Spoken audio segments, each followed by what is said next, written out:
Mr. Chairman, congratulations to the nominees. Mr. Long, I didn't understand your answer to Senator Blackburn, so I just wanted to come back to that for a second, if I could. She asked you if you participated in any meetings at all related to the Hunter Biden laptop. Was that a yes or a no? Senator, as a Department of Justice employee bound by Section 1-7 of the Justice Manual, as well as a judicial nominee, it's not appropriate for me, and I'm bound not to talk about. Why isn't it appropriate for you? As a judicial nominee, this has anything to do with any case that you have, right? I'm asking you what you did in your former employment as the Deputy Chief of Staff to the FBI Director. Did you participate in any meetings related to the Hunter Biden laptop? Senator, again, as a Department of Justice employee. It sounds like you're not going to answer me. Is this going to be a I'm not going to answer you type deal? Senator, I'm bound to follow the Code of Judicial Conduct. The Code of Judicial Conduct doesn't have any bearing on this question whatsoever. What possible bearing could it have? That's a question mark. Well, Senator, as the Code of Judicial Conduct requires integrity and independence in the judiciary, it requires judicial officers to act with. It's not a get out of jail free card when you don't want to answer questions when you're under oath before a committee who's considering you for a lifetime appointment to the federal bench. I'm going to try one last time.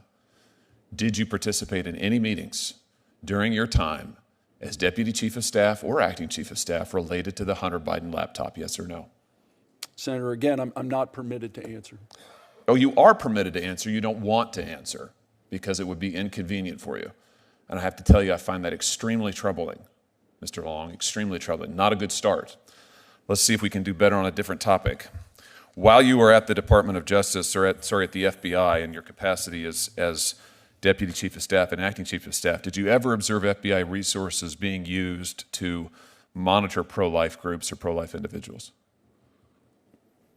No, Senator, I don't have any information about that. What about Catholic parishes or Catholic groups? No, Senator. So, now, I notice you're happy to answer those questions, but you're not happy to answer the Hunter Biden question. They're not qualitatively different. I'd just like to note that for the record. You familiar with this memo generated by the FBI field office in January of 2023 regarding the infiltration of Catholic parishes by the FBI? I'm sure you've seen this in the news.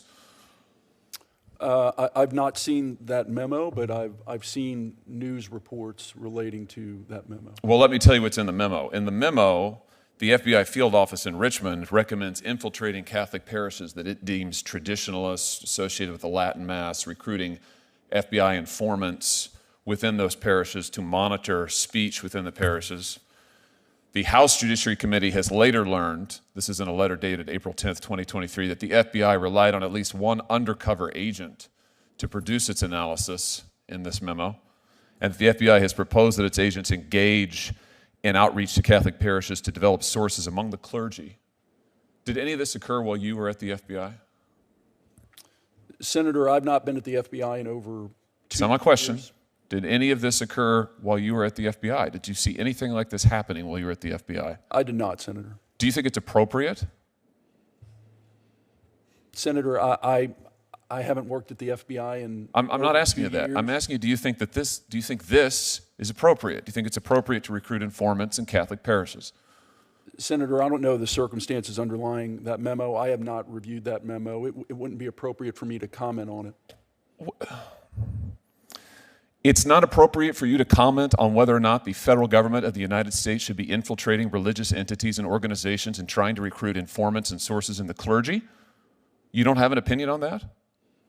You want a lifetime federal appointment to the judiciary to conduct impartial justice, but you can't say that this is inappropriate? You know, let me give you a refresher course. The Attorney General of the United States sat right where you were sitting, and he couldn't run away fast enough from this. He said it was a gross abuse of department authority. He claimed that it had never happened. He was not telling the truth, it turns out. But he said that if it was happening, he put a stop to it immediately, because it was grossly inconsistent with the First Amendment of the Constitution of the United States. Can you say that? Senator, that wasn't that memo and the conduct that it relates to wasn't anything that I would have discussed. I'm not asking you that. I'm asking you whether or not you can say as a jurist, as a lawyer, as a member of the bar, as an American, whether this is appropriate to be recruiting informants in Catholic churches, to be using federal government resources to go after clergy in Catholic churches, to be designating and treating members of Catholic parishes as terrorists. Is that appropriate or not? Senator, again, based upon my experience at the FBI, this was not something that we ever discussed. This was not, I've never seen that memo before. It would not be appropriate for me to comment. I cannot believe your answers. I cannot believe that I can't believe anybody who would come before this committee would look at this and look at what they have tried to do and just listen to the Attorney General, for heaven's sake, and would not say it's grossly inappropriate, this should never happen. I'm absolutely stunned by this. And for that reason, among others, I cannot support your nomination. Thank you, Mr. Chairman.